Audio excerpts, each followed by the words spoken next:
lo primero es agradeceros a todos que hayáis venido aquí a escucharnos, a ver qué os tenemos que decir. Esperemos cumplir las expectativas. De todas formas, como además este espacio es propicio para ello, a mí me gustaría que esto fuera muy interactivo. Es decir, cualquier cosa que se diga aquí que no estéis de acuerdo, lo podéis decir. Cualquier cosa que queráis opinar, opináis, ¿vale? Intentamos que sea bastante interactivo. El tema del término estrategia es una cosa que está bastante... Yo, bueno, lo pienso así, además me dedico a esto y lo puedo comprobar en empresas, está bastante desprestigiado. Desprestigiado porque se ha utilizado para muchas cosas. Es decir, al final, cuando tú hablas a alguien de estrategia, no llegas a saber exactamente de qué le estás diciendo, ¿no? Y aparte hemos conseguido, yo me incluyo porque estoy en la parte tanto de consultoría como de escuelas de negocio, hemos conseguido complicarlo de tal manera que lo hemos hecho muy difícil de entender para los directivos, ¿vale? Para el equipo de dirección de las empresas, para los directores generales, y eso no lo podemos permitir. Entonces yo creo que es hora, coincidiréis conmigo que la situación en la que estamos ahora es una situación de necesidad de reinventar, es una necesidad, yo creo que en España tenemos que tener ahora mismo esa capacidad de mejorar, capacidad de encontrar dónde están esos detalles que hacen que no estemos bloqueados y dónde están esos otros detalles que hacen que podamos mejorar. Bueno, aquí en Tecnópolis está el espacio, además 5 sentidos para innovar, están ahora mismo con este programa y la innovación en todo esto es muy importante. Bueno, yo lo que voy a intentar hoy es, voy a poner una situación encima de la mesa para que vosotros también valoréis si realmente es así o no es así. Y según este cambio de paradigma que yo creo que se tiene que dar en la relación, digamos, de la estrategia con las empresas, a mi entender las empresas ya tienen que tener la parte de capacidad estratégica como algo dentro de la empresa. Es decir, no podemos estar siempre dependiendo de que alguien nos venga a decir lo que se suele decir, no viene alguien de fuera y me tiene que decir lo que tengo que hacer. No, las empresas españolas, por suerte, son unas empresas con mucho conocimiento del negocio. Y tienen toda la información dentro de la compañía, tanto los equipos de dirección, tanto la parte financiera como la parte de operaciones, como la parte comercial, son empresas que llevan muchos años trabajando en el mercado. Por tanto, el decir, tiene que venir alguien a decirme lo que tengo que hacer, lo tenemos un poco que borrar de la cabeza. O sea, nosotros sabemos lo que tenemos que hacer. Lo que quizás necesitamos es algo que haga que esos conocimientos los podamos transformar, los podamos manejar de alguna manera para que se conviertan en unos futuros resultados, ¿vale? Pues un poco pongo la frase del conocimiento de los resultados. ¿Qué diferencia diríais que hay, por ejemplo, entre un directivo de una compañía y un consultor? ¿Qué diferencia? Es decir, los dos pueden ser excelentes profesionales, los dos pueden tener su formación, los dos pueden tener mucha experiencia, pero principalmente, ¿qué diferencia creéis que hay entre un directivo de una compañía y un consultor? Uno toma decisiones y el otro es staff. Uno toma decisiones y el otro es staff. ¿Qué más? ¿Qué creéis que hay algo diferente? La objetividad. La objetividad, muy importante. Es decir, el consultor está viendo las cosas desde arriba y el empresario muchas veces está viendo las cosas desde abajo. ¿Qué otra cosa consideráis que puede ser diferente? Hay una cosa que es muy importante y es que el empresario está más acostumbrado a sistematizar procesos verticalmente, es decir, sistematizar procesos de su negocio. Es decir, si hago zapatos, sistematizar procesos de hacer zapatos, si hago vino, sistematizar procesos de hacer vino. Y el consultor, obviamente en la parte más de estrategia, está acostumbrado a sistematizar proyectos de manera horizontal dentro de las compañías. Y esa cosa que os parece una diferencia tonta no lo es, porque seguimos sistematizando, ¿vale? La sistematización no deja de ser transformar el conocimiento, transformar la experiencia en algo que haga que esto se pueda hacer replicable de manera sencilla.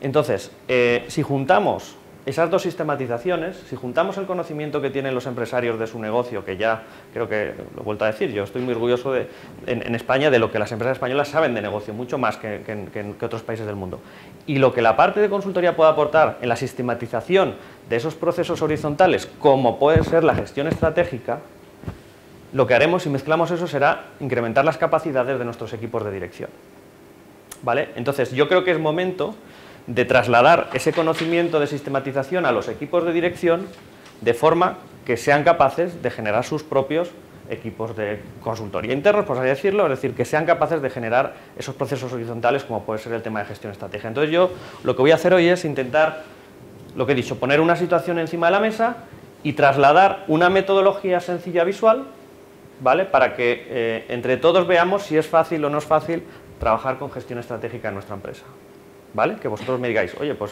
sí, pues de esta manera yo creo que esto lo podría hacer yo, ¿vale? Es un poco el objetivo que pretendo hoy, desmitificar el tema de estrategia y haceros ver que la estrategia principalmente es un tema de sentido común y de conocimiento. Vosotros tenéis el conocimiento, el sentido común obviamente, y nos falta algo que nos lo haga cruzar, que es una metodología, ¿vale? Entonces, lo normal cuando se habla de este tipo de cosas es que alguien nos ponga una cosa como esta, ¿vale? Donde aquí está todo el proceso explicado, tenéis que hacer esto. Pero obviamente, si yo intento que vosotros veáis esto, explicaroslo y que lo entendáis, fracasaré en el intento. Entonces, voy a hacerlo de otra manera, ¿vale? Nos quedamos que hay una diapositiva aquí que aglutina todos los procesos que, según dicen, se deberían hacer para realizar una gestión estratégica, pero nos olvidamos de ella. Este dato es un dato, creo que es de la región de Murcia, que al final dice que el 73,3% de las empresas en la región de Murcia, pero podemos extrapolar hacia España porque los datos son similares, son familiares. Bueno, yo digo, ¿y qué? ¿Por qué acuñamos el término empresa familiar en España cuando queremos hacer algún tipo de comparación con otro tipo de empresas en cuanto a lo que es la calidad de la gestión? Yo digo, ¿y qué? O sea, tenemos que empezar a olvidarnos de poner etiquetas a las empresas, porque ahí no es donde está la diferencia. Es decir, eso puede ser que fuera hace unos años, pero hoy en día ya no debería haber esas diferencias entre empresa familiar y empresa no familiar, ¿vale? Entonces, yo creo que tenemos que borrar, tanto desde el punto de vista de nosotros desde fuera, como vosotros, si es el caso que sois empresas familiares, la etiqueta de empresa familiar. O sea, la empresa familiar es una empresa más, y en España se utiliza mucho para poner barreras o poner excusas en cuanto al avance de las compañías. Entonces yo creo que eso tiene que desaparecer. Es una empresa más. La importancia de la experiencia. El otro día estuve con un profesor de la Babson College, es una universidad de Boston, una escuela de negocios, es pequeñita, tiene unos 5.000 alumnos, pero es el número 1 en innovación y en creación de empresas, en ese tipo de formación, en Estados Unidos y a nivel mundial. Está por delante de Harvard, de Stanford, del MIT. Entonces este hombre, Jay Rao, decía, a lo mejor ahora digo una cosa que en la parte de emprendimiento suena un poco de startup, suena un poco rara, pero son datos objetivos. Lo que decía es que las características que tienen los emprendedores que consiguen que sus empresas tengan éxito, es decir, que no se queden en empresas startup de 1 o de 2 personas, está muy lejos del concepto que nosotros tenemos de emprendedor de startup. Es decir, porque las características eran cosas como que, por ejemplo, que no tienen una formación de posgrado. Hablo de la media, ¿vale? Era una entrevista, creo que a 550 directivos de empresas emprendedoras que habían tenido éxito y habían crecido mucho.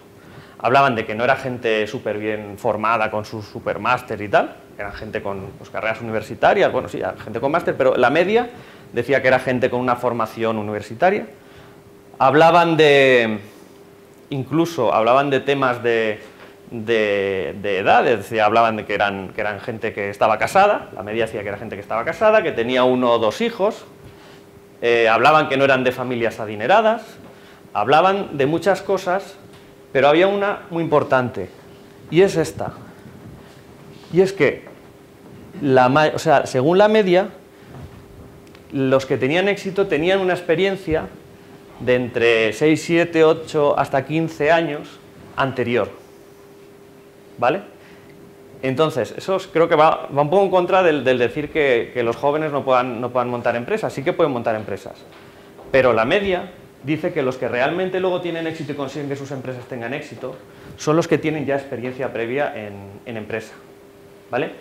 Y vuelvo a repetir que casualmente ese es un factor en el cual las empresas españolas tienen directivos con empresas con experiencia. Pero además no tenemos que pensar que el emprendimiento tiene que ver con la creación de una empresa nueva. El emprendimiento tiene que ver con que nosotros innovemos en nuestras propias empresas y transformemos en un nuevo modelo de negocio. Por lo tanto, tenemos todos los ingredientes, según las estadísticas, para poder hacer este tipo de actividades. Si hacemos un poco lo que ha pasado hasta ahora, aquí he acuñado un término que significa después de la crisis o antes de la crisis. ¿Para qué?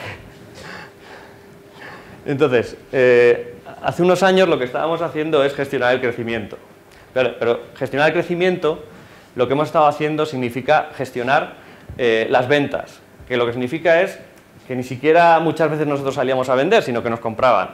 Y entonces, de alguna manera eso ha hecho que muchas empresas se hubieran acomodado, ¿vale? Todo iba bien, todo el mundo vendía, las acciones comerciales tampoco tenían que ser muy agresivas, es decir, todo el producto se vendía, con lo cual hemos tenido una época bastante buena de gestión del crecimiento.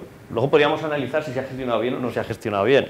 Llega el momento de la crisis, que al final no es un cambio de ciclo, y todo el mundo hace, cierro el grifo. Cierro el grifo, es decir, inversión, gasto. ¿Por qué? Porque no sé por dónde se me va el dinero. Es decir, he hecho una gestión del crecimiento muy basada en el crecimiento de mis capacidades, de mis instalaciones, pero no he hecho una gestión del crecimiento basada en la productividad, en controlar los costes, en tener mis datos bien calculados. Entonces todo el mundo lo que hace es, cierro el grifo y aquí no sale dinero, porque quiero ver por dónde se me va. ¿Vale? Entonces, esa época da lugar a que cuando tú ya conoces por dónde se te va, plantees una reinvención de tu modelo de negocio. Es decir, lo que estaba haciendo antes en la situación de mercado que estamos ahora ya no funciona o no funciona tan bien, tengo que intentar buscar cuál es esa clave que me permita transformar mi negocio en algo que haya por ahí algún segmento de clientes objetivos que acepte ese producto mío. Porque el que estoy vendiendo ahora, por lo que sea, no es aceptado. ¿Vale? Tendré que buscar otros mercados, tendré que ir fuera. Tendremos que ver cuáles son esas claves. ¿Para qué? Para idealmente, a partir de final 2012, pues explotar mi nuevo modelo de negocio adaptado ya a las tendencias del siglo XXI. Eso sería lo ideal y lo que tenía que haber pasado. Yo no entro a valorar de quién es la culpa o por qué no ha pasado, si las empresas lo han hecho bien o no lo han hecho mal. Es decir, la situación que tenemos es la que es. ¿Y qué pasa? Pues que tenemos una situación en la cual tenemos unas claves que nos están, de alguna manera, condicionando a lo que somos capaces o no somos capaces de hacer. Mirad, por ejemplo, este gráfico, es igual los números que pone. Lo que quiero que veáis es que esto es una previsión de 2012, que en noviembre estaba esta previsión y que en febrero del año siguiente, 3 meses después, cambiamos a la previsión amarillo. Eso nos genera unos escenarios de incertidumbre que para las compañías son difíciles de gestionar. Por tanto, ya digo que independientemente que sea el PIB o que sea un dato, es decir, datos macroeconómicos cuya variación es muy grande en poco tiempo. ¿Qué generamos? Incertidumbre. Financiación, otro factor súper importante para que las empresas puedan crecer, puedan desarrollarse y puedan innovar. Aquí tenéis un gráfico, está actualizado, esto es de información del Banco de España, es pública, la podéis ver vosotros en su página web, donde vemos que aquí lo que refleja es un poco el incremento, dónde ha ido el incremento de financiación que se ha producido año tras año, es decir, de un año a otro se ha incrementado un tanto por ciento. ¿Y dónde ha ido? Pues vemos que ha ido a las administraciones públicas, es decir, ahí donde tiene que estar el músculo del país. Las empresas necesitan que el dinero vaya a las administraciones públicas.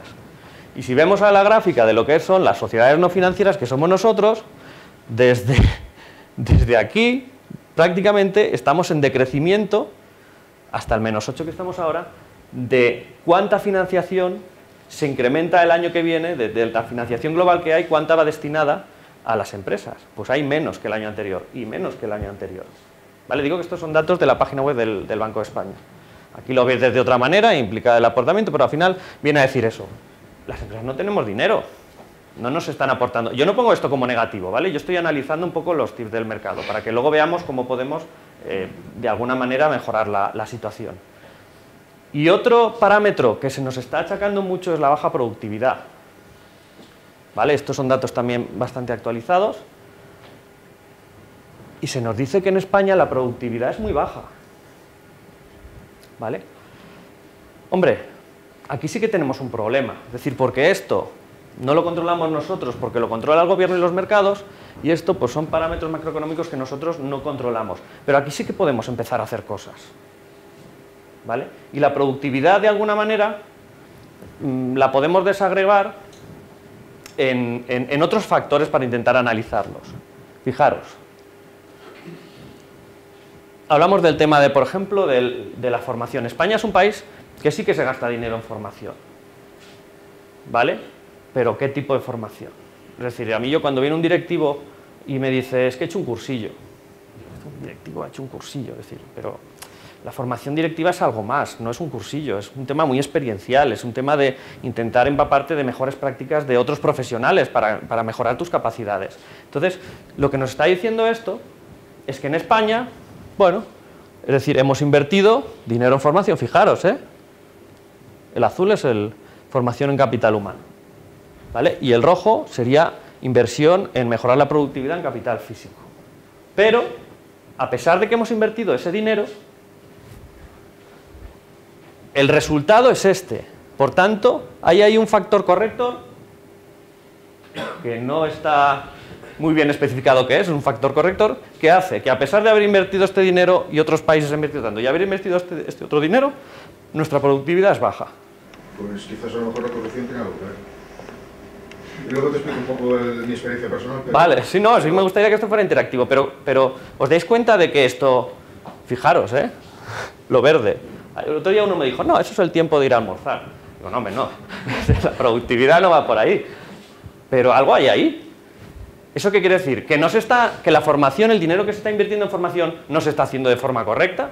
Pues sí, pues seguramente parte es eso. ¿Que el dinero que se está invirtiendo en mejora de la productividad de las empresas no se está invirtiendo de forma correcta? Pues sí, pues seguramente también es eso. Y entonces, nosotros, las empresas, ¿cómo podemos solucionar eso? Pero tú de todos modos has comentado hace el cursillo del directivo. Te vas a un mercado anglosajón, por ejemplo, no es un cursillo directivo, es un cursillo y luego hay una aplicación y hay un desarrollo. En España el 90% de la formación es que entre dentro de mi hora laboral y que bien que me voy a chupar 3 horas o 4 horas. Sí, son los cursillos. Digo, cuando alguien me dice... Porque, por ejemplo, yo ahora puedo venir aquí y decir, jo, qué bien me ha hablado esta persona, tal y cual. Si no aplico nada dentro de media hora, es como si hubiera ido a ver una película. Vale, ¿y la aplicabilidad?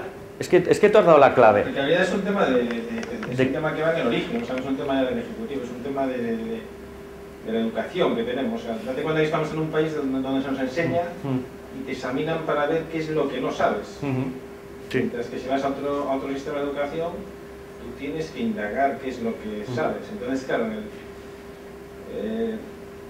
bueno, es por no cortar, ¿ves? Sí, no, bueno, pero vas un poco... Lo que quiero transmitir es que realmente no hay continuidad. O sea, todos vamos a...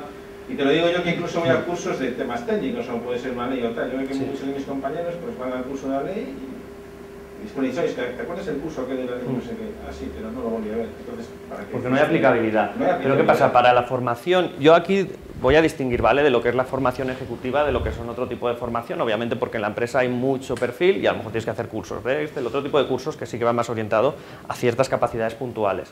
Pero la formación directiva tiene que ser un tema experiencial completamente. Yo a un directivo no le puedo dar unos apuntes y decir, estúdiatelo que con esto, chaval, vas a ser un campeón y mañana tu empresa va a crecer. No. La formación directiva tiene que ser un tema experiencial, tiene que ser un tema que tú consigues cambiar algo dentro de esa persona para que él mañana tenga ganas de aplicarlo en su empresa. Y que lo que tú ya le hayas contado, él sea capaz de convertirlo o de por lo menos transformarlo en necesidades que tiene su empresa, cómo solucionarlas. Y es un tema de transmisión de experiencias que luego tú puedas replicar. La formación directiva no es un cursillo, ¿vale? Y en eso en España, según mi entender, ya digo que vosotros podéis tener otra opinión y me podéis replicar cuando queráis, no se ha trabajado. Y yo diría que eso es parte de este factor verde, de este trocito verde que tenemos aquí. Entonces, ¿por qué si nos estamos gastando más dinero quitando aquí que pone Irlanda, más dinero que nadie, y si tenemos una buena inversión y tal, tenemos el factor de corrector, ¿por qué no lo estamos haciendo bien? Pero hay parte de la culpa sí que podemos decir que la tienen las empresas, porque ellos deciden en qué se forman sus directivos, ellos deciden cuánto dinero se gastan, ellos deciden qué curso hacen. Es decir, vamos a empezar a dejar de hacernos las víctimas, y yo lamento si a veces soy un poco duro, y vamos a empezar, ¿qué podemos nosotros hacer? ¿Me explico? Es decir, nosotros no podemos cambiar el PIB, nosotros no podemos cambiar que no haya financiación, pero hay cositas que sí que podemos empezar a cambiar, y esas transformaciones tienen que venir dentro de nuestros propios equipos directivos, y tenemos que empezar a mejorar esas capacidades de nuestros equipos directivos para que poco a poco estas decisiones que se toman vayan más en un sentido de mejora y no en un sentido catastrofista como estamos ahora metidos. Es difícil, yo sé que el entorno no acompaña y además la gente está muy metida en el hoy, pero tenemos que estar mirando también en el medio y largo plazo, porque el hoy, cuando nos demos cuenta, hacer lo mismo y va bajando la facturación y es que tengo que solucionar problemas, cuando nos damos cuenta no hay capacidad de reacción. Entonces un poco el mensaje es, ¿qué podemos hacer para que eso mejore? ¿Vale? Para que mejoremos la motivación interna, para que mejoremos la capacidad de gestión de nuestros directivos. Fijaros, yo hago también tema de coaching y en el coaching te dicen una cosa muy sencilla cuando quieres cambiar alguna situación. Es decir, si tú tienes una relación con una persona y no funciona, lo que tienes que hacer es cambiar tu iniciativa para que el otro cambie la respuesta. ¿Vale? Si yo a una persona siempre me dirijo igual, él siempre me va a contestar igual. Entonces, y si voy a esperar que cambie, pues puedo esperar sentado. Pero si yo quiero cambiar la relación, lo que tengo que hacer es iniciar yo una nueva manera de dirigirme para que luego reciba una respuesta diferente. Y entonces poco a poco vayamos construyendo una nueva relación. Y eso es lo que tienen que hacer las empresas de dentro a fuera. Por eso tenemos que mejorar las capacidades de los equipos directivos. Tienen que dar otra respuesta al mercado para que la reacción sea diferente. ¿Vale? Bueno, yo siempre hablo del tema de estrategia desde un punto de vista de sostenibilidad, ¿vale? Y de sentido común. No voy a hablaros nunca, porque creo que hay que empezar también a desmitificar eso, de la superidea feliz que va a hacer que yo venda el doble. Olvidémonos también de eso. Empezamos a trabajar primero en una coherencia para garantizar la sostenibilidad de las empresas y luego poco a poco ya podremos seguir trabajando en la mejora, pero no queramos encontrar la superidea feliz que nos va a hacer que mañana yo empiece, no, porque las cosas no funcionan así. Sí, hay superideas y las tienen X empresas, pero eso es como la lotería, también le toca a la gente, pero no todos podemos estar esperando que nos toque la lotería para mejorar nuestra situación. Parte de la culpa, como os digo, la tenemos nosotros. Yo me incluyo, ya os digo, desde el punto de vista de formación, de escuela de negocio, desde el punto de vista de consultoría. ¿Por qué? Porque al final les bombardeamos a los equipos de dirección con una serie de palabras, ¿vale?, que pretendemos que ellos las compren y las sepan aplicar al día siguiente. Tú te puedes hacer un curso que te digan, no, estrategia, productividad, modelos de negocio, ventajas competitivas, emprendimiento, tienes que vender a los BRICS con una agility para poder... Ya me he cansado de leer. A la cuarta palabra ya no sabes lo que estás diciendo. Estás utilizando un vocabulario que te lanza al mercado, pero que tú no sabes un poco qué es eso. Entonces tampoco nos vayamos a ser los más chics, los más tendencias y nos aferremos a unas cosas que al final muchas son poco prácticas. Son más eso, tendencias, ideas, conceptos que luego tenemos que transformar en nuestro negocio, pero no cogerlos muchas veces al pie de la letra. En estrategia, por ejemplo, fijaros, todo esto son metodologías, sistemas, procesos de estrategia, ¿vale? ¿Parecen muchas o pocas? Muchas. Pues hay más, ¿vale? Es decir, no podemos pretender que para que alguien pueda hacer estrategia en su empresa tenga que saberse todo eso, olvidémonos, ¿vale? Yo digo que hay como cuatro grupos de personas, un poco de como cómico, ¿vale? En la parte directiva de las empresas, por un lado están los fanáticos de la estrategia, que se leen todos los libros de Porter, todos los libros de Peter Drucker, todos los libros de Tom Peters, todos los libros, y cuando hablas con ellos te das cuenta que cada vez bueno, es que esto Porter dice que no, es que esto Drucker dice que no, bueno, tú algo dirás, ¿no? Tendrás que tener un sentido propio, pues no, hay mucha gente que está demasiado metida en esa parte de la nube que os he comentado y se cree que simplemente con eso ya es un perfecto estratega, ¿vale? Luego hay otra gente que está en su empresa, que hacen un plan de vez en cuando, comparan a ver si lo siguen, pues sí, que no sé cuántos, y bien, y van trabajando. Luego hay otra gente, bueno, pues que si alguien toma una decisión en la empresa y tiene que ver con algo que irá a futuro, tampoco pasa nada. Y luego hay gente que no quiere saber nada de estrategia, ¿vale? Pero esa gente no importa porque hoy aquí no hay nadie de eso, si no, no estaréis aquí. Entonces, lo que quiero haceros ver es que la diferencia en capacidad de gestión estratégica del primero y del tercero es la misma, no hay diferencia, ¿vale? Porque os he dicho que la estrategia es un tema de sentido común. Entonces, Otro factor importante, tenéis que conseguir que la estrategia sea un tema de equipo, no un tema individual, porque al final es la suma de capacidades.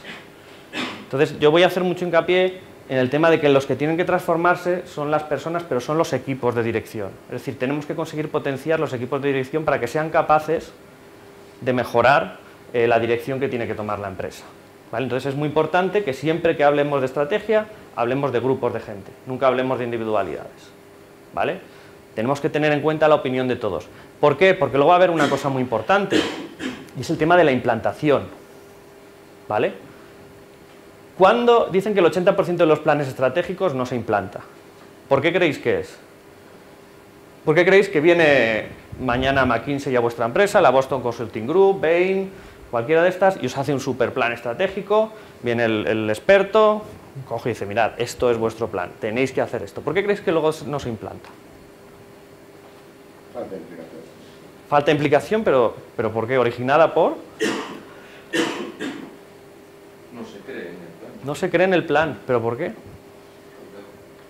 Que es complejo. Y no lo han hecho ellos.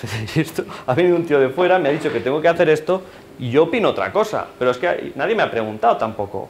Entonces, bueno, pues está ahí, pues el jefe que lo ponga en marcha, pero yo sigo a lo mío. Es decir, parte de la falta de capacidades en la implementación viene por esa falta de trabajo en equipo. ¿Vale? Esta frase, he dicho antes lo de la idea, pero esta frase de Peter Drucker, y no soy de los que va leyendo los libros que os he comentado, es decir, por una buena idea te pagaría 5 centavos, pero por una buena implantación una fortuna. Porque los planes así en la estantería están muy bien, pero donde tienen que estar es en que todo el mundo esté trabajando a favor de lo que yo he decidido que quiero hacer. Olvidemos si la idea es buena o es mala. Si la idea es mala, pues ya la iremos reconduciendo, ¿vale? Iremos cambiando de forma que la adaptemos un poco a las necesidades de mi compañía. Pero no nos preocupamos tanto en la idea y en la superformulación, porque lo importante está en que nos pongamos a trabajar y que todo nuestro equipo esté trabajando en pos de lo que nosotros hemos decidido. En la implantación, tened en cuenta que hay una serie de factores que hay que vigilar. ¿Vale? Nosotros, como os he dicho, la implantación es muy importante, yo siempre os lo recalcaré, pero la formulación lo que hace es darnos una idea conceptual. ¿Cómo conseguimos luego transformar eso en trabajo? Bueno, tenemos que tener en cuenta una serie de cuestiones. Es decir, son muy importantes las habilidades que tienen nuestros directivos, nuestros trabajadores, son muy importantes los incentivos que vamos a poner para que tiren adelante, compren nuestra idea y luego la transformen. Es muy importante que le demos los recursos necesarios para que puedan ejecutar la labor que les hemos encomendado, que tengamos definido una estructura organizativa donde ellos puedan preguntar dudas, donde ellos puedan saber quién es responsable de qué, donde ellos puedan saber ese tipo de cosas, y por último, que les demos la ejecución del plan, es decir, que les decimos esto es lo que hay que hacer, lo vamos a hacer en esta fecha, en esta otra fecha haremos esto, el mes que viene empezaremos esto, es decir, que ellos lo tengan claro. ¿Por qué? Porque si falta alguna cosa de esas, lo que podemos generar únicamente es decir, si ellos no conocen la visión, van a ir con confusión. Si no tienen suficientes habilidades, les vamos a generar estrés, ¿vale? Si no les estamos generando incentivos, vamos a tener, seguramente podremos llegar al cambio, pero va a ser muy gradual y no va a ir a la velocidad que nosotros queremos que sea. Si lo que no les damos es recursos, van a tener frustración. Si no, lo que les damos es una estructura, va a haber conflictos. Nadie va a saber quién es responsable de qué. ¿Vale? Nadie va a saber, o yo me voy a ir a hacer lo tuyo, tú te vas a venir a hacer lo mío, por lo tanto esa definición de la estructura es muy importante. Y por último, si no les damos un plan de ejecución para que tú haces esto de aquí, mañana haces esto otro, el mes que viene haces esto, va a haber caos. ¿Vale? Entonces, esta diapositiva a mí me gusta mucho porque resume el por qué tenemos que tener en cuenta todas estas cositas, aunque sean menor grado, aunque sean pequeño grado. Es decir, todo esto tenéis que verlo en clave idea, no en clave mañana tengo que ponerme o sea, en clave concepto únicamente. ¿No? Estoy de acuerdo. Yo tengo alguna experiencia en la administración pública previa y en la PYME, ¿no? Y me ha tocado vivir en los dos sitios procesos de cambio fuertes. Y en los dos sitios he observado una pauta común que pocas veces se menciona, ¿no? Para implantar.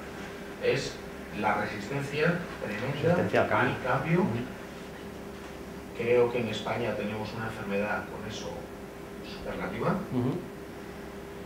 Y porque todavía yo he visto pocos procesos de cambio donde todo el mundo vaya mejor, tenga que trabajar menos horas, siga en el mismo horario, o siga aferrado a su silla o manteniendo el mismo estatus. Y claro, normalmente el cambio a veces lleva algún tipo de sacrificio, simplemente trabajar unas horas más en la implantación de esto, asumir que no estás en posesión de la verdad, simplemente eso.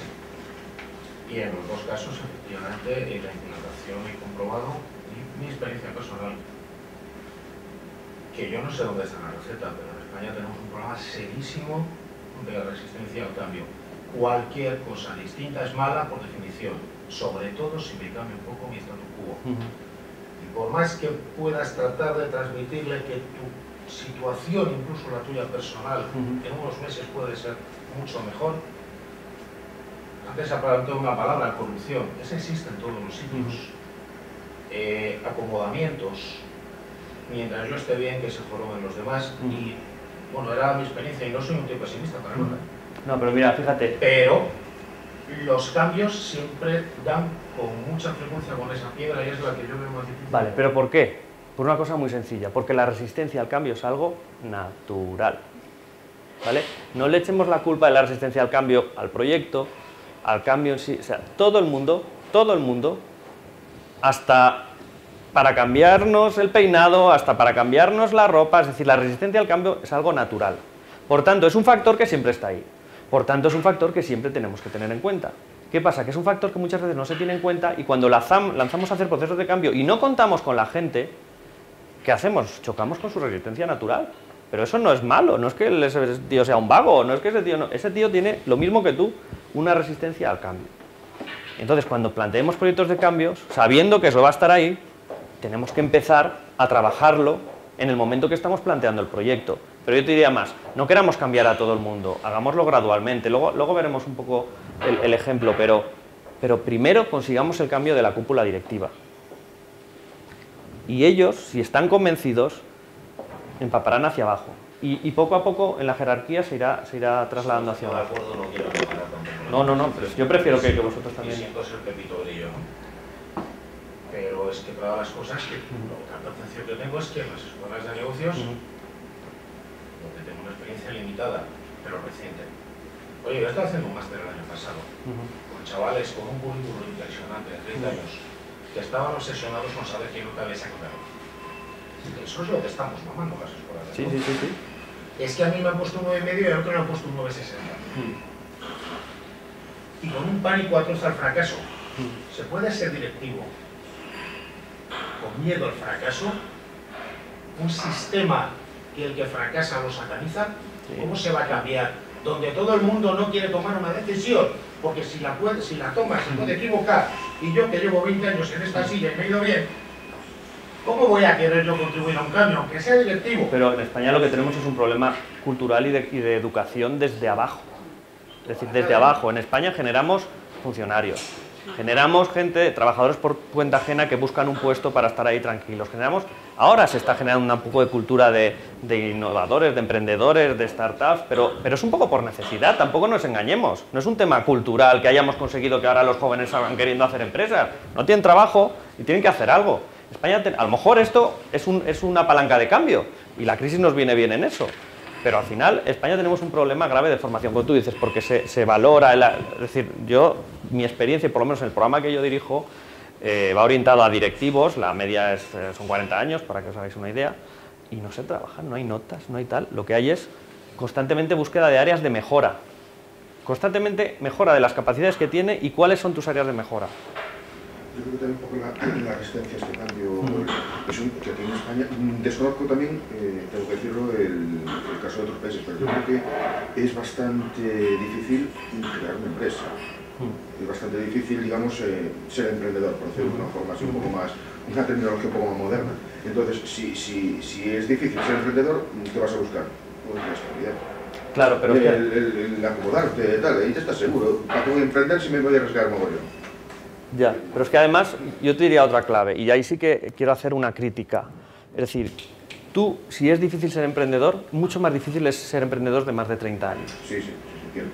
Y eso es según los datos que os he mostrado de la Universidad de la Boston College, objetivos completamente, eso es una aberración.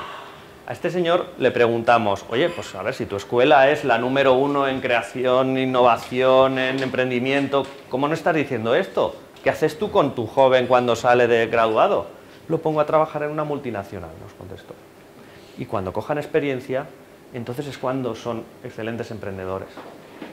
Dices, ah, pues ves, y habla con nuestro gobierno y al entender, dice, entonces, le decían, la gente no tiene que emprender, los jóvenes sí, tienen que emprender, pero si hemos detectado una carencia, no des solamente el dinero, dale también, a lo mejor, un apoyo de un experto que le esté dando ese conocimiento empresarial para que su negocio, que según las estadísticas, los que crecen son los que tienen ese conocimiento anterior. Entonces, no estamos diciendo que no hay que hacerlo, sí que hay que decirlo. O sea, estamos diciendo que hemos detectado unos datos y que hay que actuar en consecuencia, ¿vale? Entonces, ¿qué pasa? Que lo que me está diciendo aquí es que cada euro invertido en una persona sin experiencia, el retorno de la inversión es bajísimo. Y ahora mismo todo el dinero en el emprendimiento se está dedicando a eso. Entonces, si volvemos hacia atrás un poco lo que os estoy contando, yo creo que esto cada vez se asuma, ¿vale? De conocimientos. O sea, yo os voy diciendo cosas y espero que cada cosa vaya sumando. Pero si vamos atrás y vemos lo que os he dicho, que las empresas españolas tienen mucho conocimiento. ¿Estoy de desacuerdo con eso que dices tú? Yo no digo esto. Te lo compres porque vamos a ver. Yo me bajo en datos objetivos. Al principio has dicho dos temas, vamos, de mi opinión personal, Sí. de experiencia propia. Sí.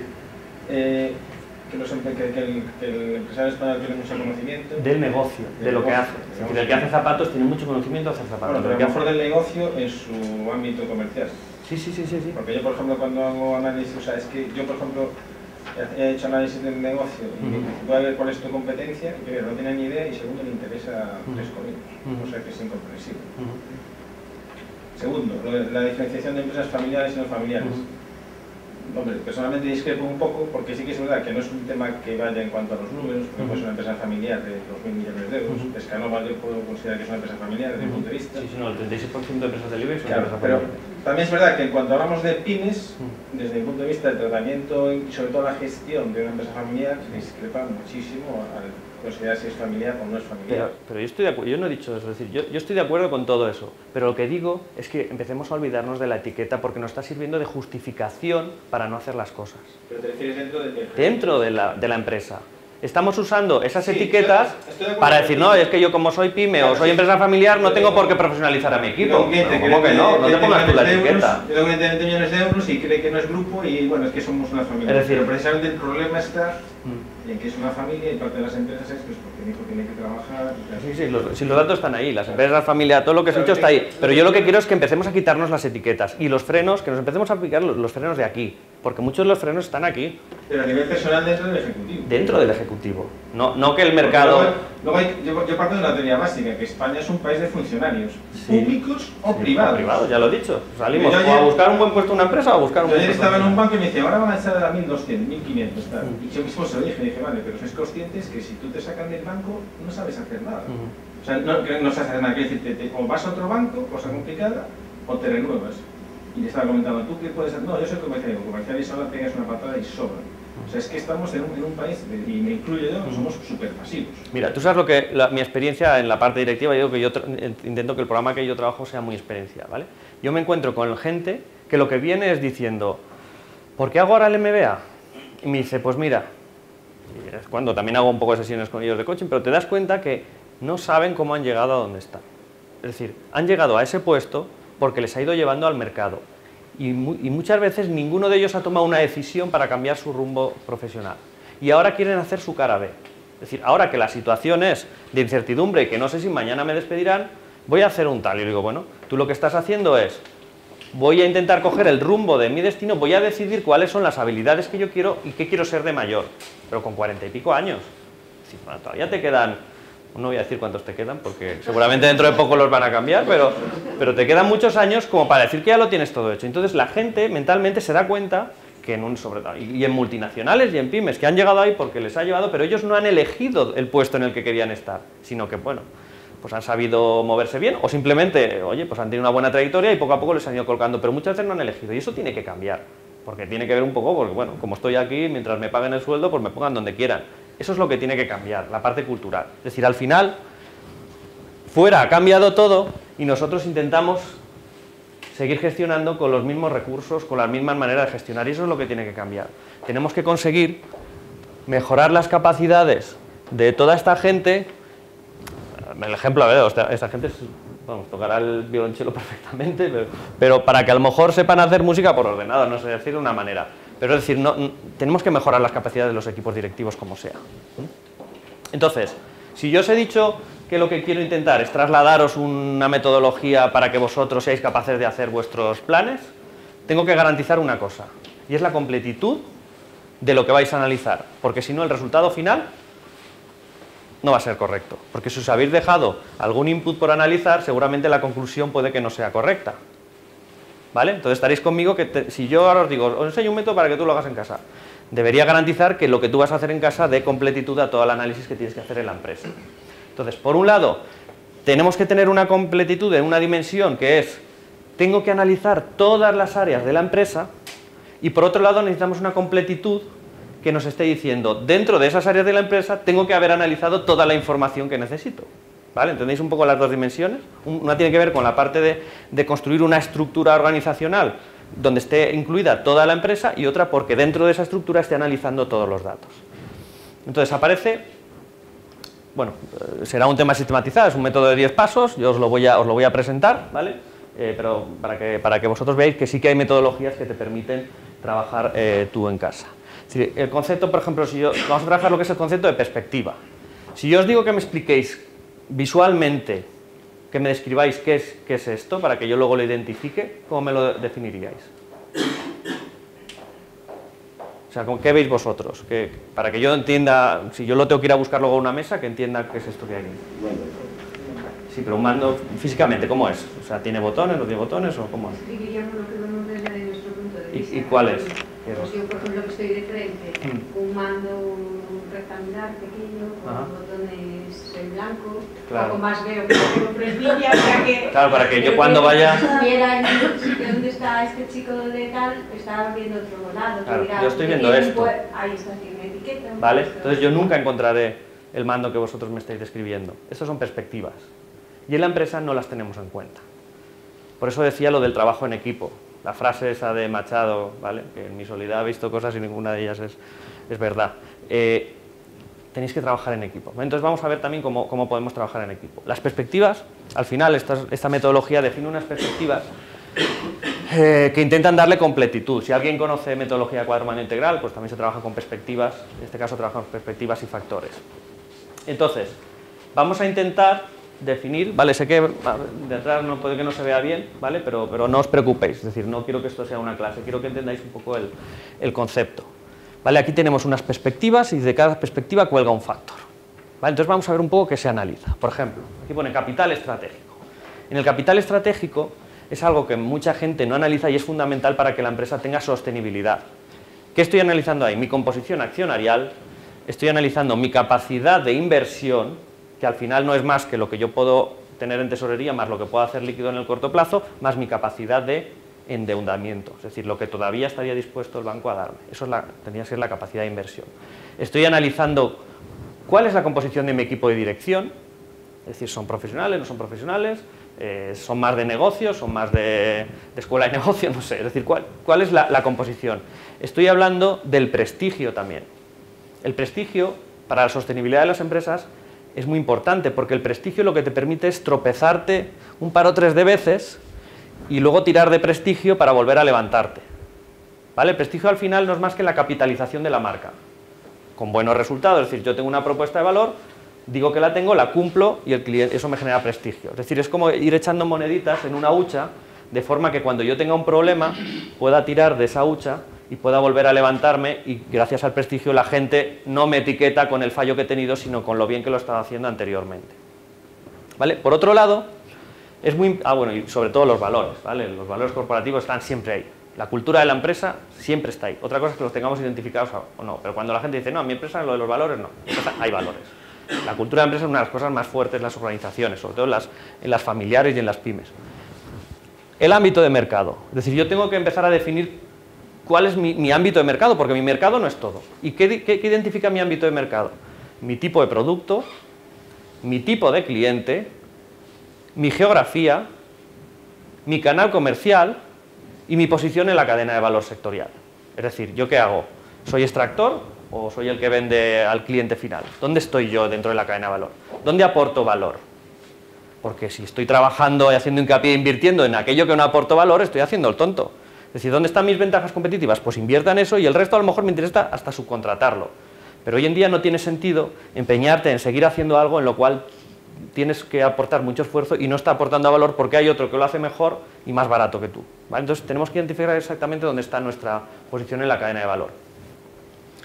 A partir de ahí, de haber definido nuestro ámbito de mercado, pasaríamos a analizar el entorno externo que influye sobre ese ámbito de mercado, únicamente sobre ese. ¿Cuál es la legislación? ¿Cuál es la competencia? Es decir, porque mi competencia no es la que vende mucho más caro que yo, porque esa se dirige a otro público objetivo. Es decir, ¿cuál es mi competencia exactamente? Pues únicamente la que está peleando por mí con mi mercado. Y una vez ya tengo eso definido, puedo empezar a trabajar en cuál es mi propuesta de valor para ese mercado y en función de los factores externos que me vienen impuestos que yo he analizado. Entonces ya puedo hablar de cuál será mi precio, si es diseño, si es calidad, si es tiempo de respuesta, es decir, cuál es mi propuesta de valor que va a hacer que alguien me compre a mí en vez de a la competencia solamente dentro de ese mercado. Si yo no tengo cuál es el mercado, estaré dando una propuesta de valor muy ambigua, porque estaré intentando llegar a este otro, pero los dos quieren cosas diferentes. Yo nunca puedo dar una propuesta de valor tan global como que sea atractiva para mucha gente. Entonces hay que empezar a enfocar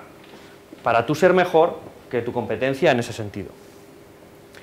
Cuando yo tengo definida mi propuesta de valor, ya puedo hablar de cuáles son los procesos que tienen que ser excelentes para conseguir esa propuesta de valor. ¿Vale? ¿Veis un poco la secuencialidad de cómo deberíamos de pensar a la hora de analizar las empresas? Y luego me pondría a analizar cuáles son esos recursos necesarios para que estos proyectos sean excelentes y por tanto pueda tener la mejor propuesta de valor. Y en recursos hablamos de recursos humanos, instalaciones, maquinaria, sistemas de información, ¿vale? Todo ese tipo de cosas. ¿Para qué? Para al final ver que todo el beneficio generado por esto lo tengo que repartir entre mi empleado, es decir, cuáles son los factores que hacen que yo pueda retener a un empleado.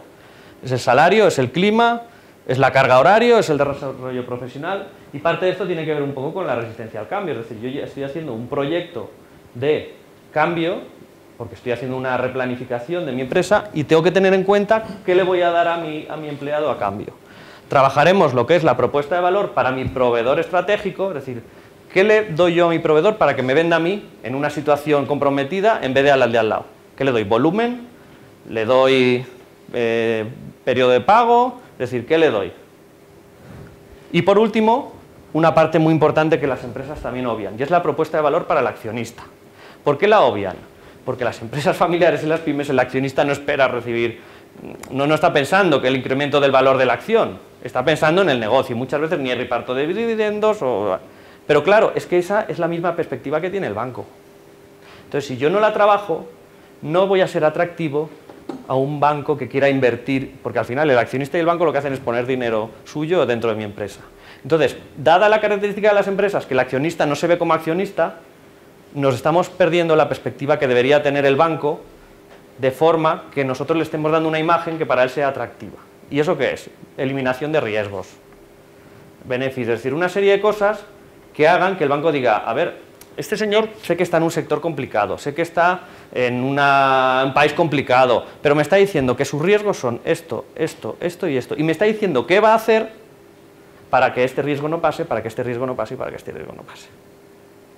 ¿Y esto qué hará? Que cuando tú vayas a pedir financiación, en un montón tienen las cuentas de Excel de proyección de cuenta de resultados de los próximos años, sin ninguna explicación, y en otro montón tiene la que le estás intentando explicar cómo vas a atajar los riesgos, cómo vas a conseguir que el dinero que él invierte no se va a perder, y entonces empiezan a trabajar con estas. Y la de los Exceles, que son proyecciones muy bonitas y muy tal, están en otro montón, pero ahí está. Y así es como están trabajando ahora los bancos, ¿vale? Entonces, si yo trabajo con, imaginaros que estamos todo el equipo de dirección, vosotros sois el equipo de dirección de la compañía, y os digo, vale, tenéis que decirme qué queremos ser en cada uno de estos factores, ¿vale? En producto, pues quiero que sea un calzado de moda, quiero que sea además de calidad, quiero que sea, es decir, define cuál quieres que es tu producto. En geografía, pues yo quiero vender en toda España, quiero vender solamente en mi comunidad autónoma, quiero vender en el extranjero. ¿Tipo de cliente? Pues bueno, quiero un cliente de clase media alta, de entre 30 años y 50, ¿qué tal? Es decir, empezar a definir cosas, y eso lo hace todo el equipo de dirección. Entonces, en cada uno de estos factores voy analizando cuáles son mis decisiones. Y luego me invento una escala semafórica, ¿vale? Que lo único que mide son 20%, que lo que me está analizando es qué distancia hay entre lo que yo soy hoy y lo que he dicho que quiero ser en el futuro. Donde el rojo lo único que me dice es que hay más distancia y el verde quiere decir que estoy más cerca de mi objetivo. Para que al final tengamos una estructura así. Donde, como ya he dicho, hemos conseguido la completitud de la parte de estructura de la empresa y por otro lado estamos empezando a tener ya mucha información, es decir, que yo quiero ser esto, pero me queda mucho porque está en rojo, o esto que quiero ser ya estoy. Entonces me permite también balancear en qué objetivos tengo que hacer más hincapié que en otros. ¿Vale? Y además es muy visual, es decir, al final un tocho así tú no te lo vas a leer, pero una diapositiva solo sí que la vas a ir comprobando a ver si va cambiando el color. ¿Vale? Aparte, y como es a 20%, ¿vale? Hemos puesto 20%, no voy a estar pensando si cambia al 0,5, es decir, cuando sea un suficiente cambio significativo, la cambiaré. Y entonces no estaré preocupando de si estoy ahí, no, cámbialo cuando sea significativo. ¿Qué hago a continuación? Sigo con mi equipo y le voy a hacer la siguiente pregunta. Para cada uno de los factores me vas a decir cómo consigo que el rojo se transforme en verde. Es decir, cómo reduzco la distancia entre lo que quiero ser y lo que soy ahora. Y si yo además eso lo hago solo para cada uno de los factores y les dejo solamente hablar de uno, tendré un brainstorming concentrado con un montón de ideas que ellos aportan diciendo qué harían ellos según su conocimiento para conseguir que ese objetivo cambiara. ¿Vale? Yo si me llevo esa cantidad de ideas, ¿vale? Y las trabajo, las podré agrupar en ideas que tengan, digamos, coincidencias, en ideas que vayan en la misma línea y empezaré a trabajar en la creación de líneas estratégicas, programas estratégicos y acciones. Es decir, de las ideas que han surgido de la formulación estoy pasando a la parte de planificación, ¿vale? Donde tengo siempre una trazabilidad porque sé qué idea ha generado esta acción y por tanto sé qué objetivo pretendía yo al hacer esta acción, ¿vale? Entonces estoy generando una trazabilidad entre la formulación y la planificación. De forma que yo ya pueda empezar a generar, pues bueno, este programa estratégico se lo asigna a una persona, lo voy moviendo aquí, lo voy moviendo allá, este aquí, este allá, este aquí, este allá, y entonces me estoy haciendo mi planificación, mi diagrama de Gantt, ¿vale? Una vez tenga ya definidos los programas estratégicos, lo que me interesa es saber si soy capaz de hacerlo. He definido una formulación y una planificación, pero soy capaz de hacerlo, entonces tendré que valorar el coste del programa en dinero, tanto en inversión como en gasto, y tendré que valorar también las horas de dedicación, que es otra cosa que muchas veces no se valora, y te pones a trabajar y no hay suficientes horas. A un tío le has asignado trabajo para 3.000 horas al año. Bueno. Entonces tendré que valorar la viabilidad tanto económica como en horas. Si no es viable, tendré que volver atrás, y tendré que ser o menos ambicioso, o alargarlo más en el tiempo, ¿vale? Tendré que hacer hasta que no consiga que eso sea viable económicamente y en tiempo, y a lo mejor lo que tengo que hacer es subcontratar parte, porque pues bueno, no soy capaz de tirarlo todo adelante. Pero eso es súper importante, no tenemos que dar el ok hasta que no hayamos analizado la viabilidad. Para que por último, ¿vale?, tengamos mi formulación con mis retos en colores y debajo mi planificación. De forma que si yo estoy explicando, por ejemplo, a un consejo de administración, puedo decirles, mirad señores, hemos elegido esta geografía que, como veis, tenemos mucha distancia porque no somos capaces, ahora mismo estamos en España y hemos decidido que queremos estar en 7 países, por lo tanto el equipo comercial vamos a tener que incrementarlo y por tanto el proceso de no sé qué, de marketing tendremos que ampliar a tal. Para ello vamos a hacer este programa, vamos a hacer estas acciones que terminan en este plazo y entonces conseguiremos que, es decir, yo no tengo ningún tocho, es decir, yo con una diapositiva estoy explicando la estrategia de mi compañía, que es claro, sencillo, visual, y si os dais cuenta lo hemos ido haciendo entre todo el equipo directivo, ¿vale?, que es lo interesante.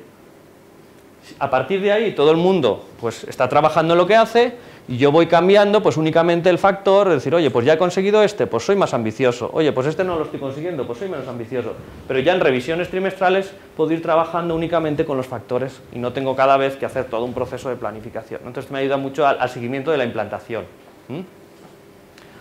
Vale, bueno, que sepáis que en cada uno de los factores utilizaré alguna de las herramientas clásicas de estrategia, Pestel, 5 fuerzas de Porter, ciclo de vida, el DAFO, es decir, esto es una cosa que puedo ir utilizando otras metodologías para el análisis, ¿vale? Pero no para la toma de decisiones. ¿Conocéis el cuadro de mando integral?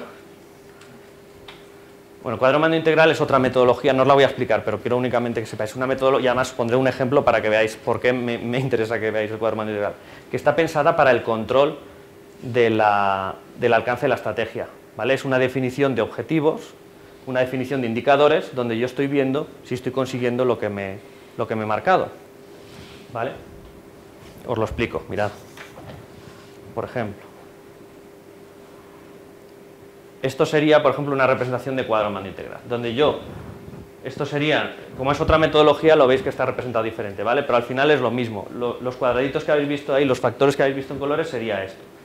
Y me está diciendo que estoy al 86% o que estoy a tal, es decir, si estoy o no consiguiendo mi objetivo. Pero detrás de esto lo que hay no es más que indicadores. Por ejemplo, si yo veo este factor aumentar cuota de mercado, me dice que estoy al 14,67, ¿pero por qué? Vale, esto es un ejemplo, hay muchas aplicaciones de gestión de cuadro de mando, pero para que veáis una parte, pues bueno, me está diciendo que yo me había marcado un objetivo de una meta de 3, estoy en el 0,4, por tanto estoy solo al 14 del cumplimiento, ¿vale? Y me dice que, pues esta ha sido mi progresión, es decir, al final, ¿qué estoy teniendo aquí? ¿Qué me está dando un cuadro de mando integral? Un cuadro de mando integral me está dando una herramienta de medición de si estoy consiguiendo o no el objetivo, ¿vale? Entonces, ¿yo qué tengo que tener en cuenta cuando voy implantando? Tengo que tener en cuenta dos cosas. Una, tener una herramienta que me esté permitiendo ver si los indicadores me están haciendo alcanzar el objetivo, ¿vale? Es decir, en este caso, por ejemplo, para ver el incremento de la cuota de mercado, está trabajando con exportaciones dividido entre exportaciones de sector, y para él eso es la cuota de mercado. Y eso es un dato que sí que tengo constantemente, ¿vale? Tengo datos financieros, datos operacionales. Pero son indicadores que van ligados a la estrategia que yo he definido. Si yo puedo ir a un departamento, ponerme un cuadro de mando con unos indicadores, pero que no tengan nada que ver con los indicadores de la estrategia. Entonces es importante que empecemos a asociar los indicadores de estrategia a los indicadores operativos, ¿vale? Pues ahora, si volvemos a la slide que os he puesto al principio, ¿vale? Vamos a volver a ver lo que pone ahí. ¿Va? Después de ver un poco lo que hemos estado trabajando, vamos a ver qué pone ahí. En principio esto lo que representa es el ciclo completo de gestión estratégica, ¿vale? Desde que empiezo el plan hasta que ya estoy trabajando y luego volver a empezar. Entonces, por un lado me está diciendo que yo necesito diseñar el plan. Bueno, hemos visto cómo diseñar un plan, ¿no? Habéis visto una metodología visual muy por encima, pero que veis que hay una manera de diseñar el plan vosotros en vuestra compañía. Por otro lado, proyecto de gestión del cambio, que comentabais. La gestión del cambio, es verdad, es súper importante, pero fijaros, si yo estaba haciendo todo esto con mi equipo directivo, ¿cuál va a ser el resultado? Que cuando acabe, ellos van a decir, lo he hecho yo. No ha venido un consultor y me lo ha hecho y me ha dicho, tienes que hacer esto. Yo he participado, ¿en qué? En la definición de los factores estratégicos, la definición de los objetivos, en las ideas para cambiar el rojo al verde. Es decir, yo he participado, con lo cual estoy trabajando ya la gestión del cambio a nivel directivo. Luego, obviamente, tengo que trasladar hacia abajo, pero si no tengo a mi equipo directivo alineado conmigo, no voy a conseguir implantar nada. Por otro lado, he puesto en marcha lo que es el control de la implantación, es decir, he definido unos programas con unas acciones y con unos timings y unos hitos de forma que alguien puede estar midiendo si esta persona que le ha asignado esta acción está trabajando con ella o no. Eso sería el control de la implantación, ver que todo el mundo está haciendo lo que le hemos dicho que tiene que hacer. ¿Vale? Hemos visto el diagrama de Gantt con los programas y entonces las personas podrían estar diciendo, oye, pues esta acción que me ha reportado la tengo al 20%, tal, vale, ¿hemos llegado al hito? Sí, no, oye, no estás haciendo lo que toca, pero la estamos controlando. Y por último, aquí pone proyecto de explicitación del sistema de control del plan estratégico. El sistema de control del plan estratégico es el que está midiendo la bondad o maldad del plan, es decir, si cumple los objetivos que yo me he marcado. En este sentido, una de las herramientas más importantes es el cuadro de mando integral, porque me estoy definiendo objetivos, ¿vale? Y son indicadores que puedo medir, puedo sacar del RP directamente o puedo sacar de mi CRM, desde donde sea, y me está diciendo si estoy consiguiendo o no el objetivo que me he marcado. Por lo tanto, lo que en una primera diapositiva a lo mejor os ha parecido demasiado tal, resulta que sí que sí que se puede hacer. Es decir, esto no es tan marciano, la estrategia no es tan marciana. La estrategia es sentido común. Tengo que definir algo, ¿vale? Tengo que convencer a la gente de que lo tiene que hacer, tengo que medir que estoy llegando al objetivo y tengo que ver que todo el mundo esté alineado con mi compañía haciendo lo que yo le he marcado que tiene que hacer. ¿Vale? Entonces yo ya para terminar... Dime, perdona. Sí, perdón. Aquí siempre yo siempre, con frecuencia he hecho falta otra fase más, que es la realimentación del plan. Sí, pero la realimentación está un poco en lo que os he dicho, es decir, con esta metodología. Si yo me reúno trimestralmente con mi equipo de dirección y analizamos el avance, en esas mismas reuniones digo, vale, vamos a cambiar ya el objetivo porque ya hemos llegado. Entonces convertimos esto en cíclico. No convertimos la planificación en momentos. Hago un plan, un año y otro dentro de 3 años. Y mientras tanto es un plan estático. ¿Vale? Los planes estáticos no funcionan. Los planes son dinámicos. Porque mañana, y hablo de mañana, pero hablo de 3 meses, me han cambiado las condiciones de mercado. Entonces tiene que haber una realimentación. Y la realimentación me la va a dar esto de aquí. El haber desagregado los problemas en problemas pequeñitos, lo que me va a dar es que yo, si ya he alcanzado mi geografía, pueda ser más ambicioso. O si veo que a pesar de estar avanzando en los programas que me tienen que hacer cambiar este factor y no están cambiando, lo que tengo que hacer es cambiar los programas porque no estoy haciendo lo que quiero que hagan. ¿Vale? Entonces, esta trazabilidad me da esa realimentación que tú dices. Me tomo la libertad de hacer hincapié como empresa. Sí, no. Porque veo que es un lugar común. Y durante 3 meses nos matamos en hacer el plan quinquenal, que es sagrado e inmutable, y se nos olvida presupuestar el tiempo que vamos a tener que dedicar a ver, no solo si cumplimos los objetivos, sino si esos son los objetivos que necesitamos. Claro. Y ese es otro factor que desgraciadamente tenemos ahora mismo. El entorno está cambiando a tal velocidad que tú tienes que implantar realmente un plan no sé si habéis, que aguanta un tiempo. Si has visto a poner la primera diapositiva que os he puesto, el nombre de mi conferencia era Implantación de sistemas de gestión estratégica, no era planificación estratégica. Tenemos que implantar en las empresas un sistema que eso sea el día a día y que yo constantemente esté midiendo, modificando, actualizando, pero que esté en el ADN de mi equipo, que no sea una cosa marciana, o sea, la estrategia ya es necesaria. Entonces, ¿cómo la conseguimos? Montando sistemas de gestión estratégica. ¿Eso qué significa? Trasladar metodologías, trasladar capacidades y facilidades y herramientas para que el equipo no vea un problema. Lo que dices, es que yo para alimentar esto tengo que estarte. No, tú deberías dedicar como máximo 2 horas al mes en alimentar lo que llevas trabajado de tu plan. Y eso no será un freno entonces, es que tengo faena, es que... ¿Vale? Entonces, se puede hacer y no es difícil, es muy sencillo. Pero tenemos que querer hacerlo. O sea, es lo que digo desde la parte de las empresas que os estaba diciendo el otro lado. Es decir, no nos pongamos las excusas ni las etiquetas, sino que empecemos a cambiar. Y lo que os quiero decir, mira, yo soy de Castellón, entonces me voy a reír de mí mismo. Sabéis que tenemos allí nuestro aeropuerto famoso sin aviones. Entonces nosotros estamos un poco ahí, esperando el avión. No estéis esperando a que cambien las cosas. ¿Vale? Esta no es la imagen que deberíamos tener de vuestras empresas ni de vosotros. La imagen vuestra debería estar ya haciendo cosas porque el entorno no va a cambiar. O sea, los datos que nos llegan es que esto va todavía y cuando dejemos ya que la diferencia, que el PIB ya no sea negativo, sea cero, hasta que lleguemos a un PIB de crecimiento pasarán otros 3, 4 años. Es decir, no esperéis que esto cambie. O sea, no estéis esperando a que cambie. No estéis en el día a día, en el hoy solamente, no, que tengo un pedido. Estad mirando en el medio plazo y en el largo plazo, porque no va a cambiar. Es que no va a cambiar. No va a cambiar tanto como para que notemos ese cambio. O sea, que los que tenemos que cambiar somos nosotros. ¿Vale? Entonces no hagáis como nosotros y empezar a generar vosotros el cambio. ¿Vale? Porque si el cambio no lo podemos obligar. O sea, yo no puedo ir a tu empresa y obligarte a que cambies. O tú quieres cambiar o no vas a cambiar. Por la resistencia al cambio y por muchas cosas. Entonces, tenemos que empezar ya a tomar esas decisiones. ¿Vale? Pues muchas gracias por vuestra atención. Espero que por lo menos haya sido un poco didáctica. Que hayáis aprendido muchas cosas.